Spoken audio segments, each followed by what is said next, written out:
Look at the size of this live oak and look how little space it seems to have around it. There's a sidewalk, a street, a building, a parking garage, and even still, it looks like it's really doing quite good. But what I'd like to point out Is that when the soil is brought up on average about 4 inches above its natural grade, the tree roots, particularly the feeder roots, cannot go up fast enough because the roots need to grow up where more oxygen is at. The nutrients are there and there's more moisture. Well, there's not always more moisture. Okay, but there's definitely more oxygen the closer you get to the surface. So the tree roots want to go up there. But when we put more than 4 inches at one time, it suffocates them.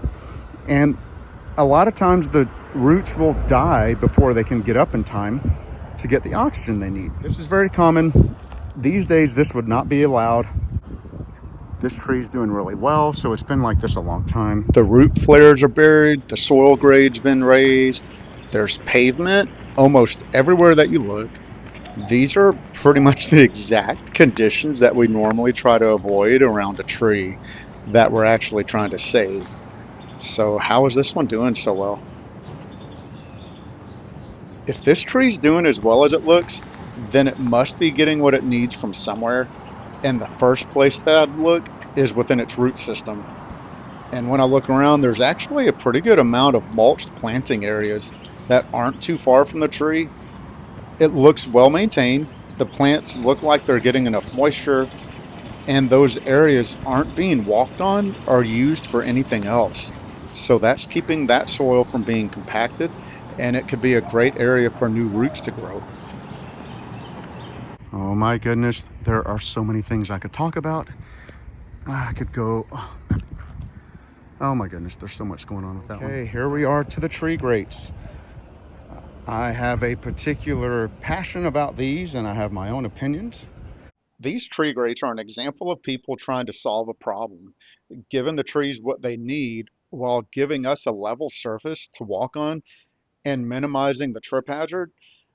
And even though that might work right now for a little bit, that tree is pretty small, and the tree is going to keep getting bigger, and this little space doesn't.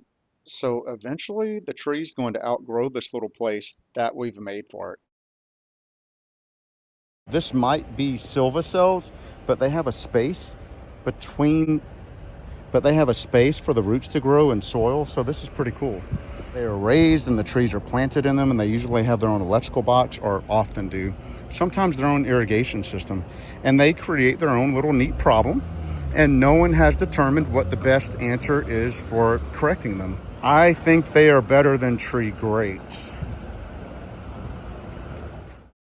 And even after looking at all of these different approaches to pretty much the same kind of problems, it seems like we're still trying to find a way that balances between what the trees need and what we're trying to get from our cities.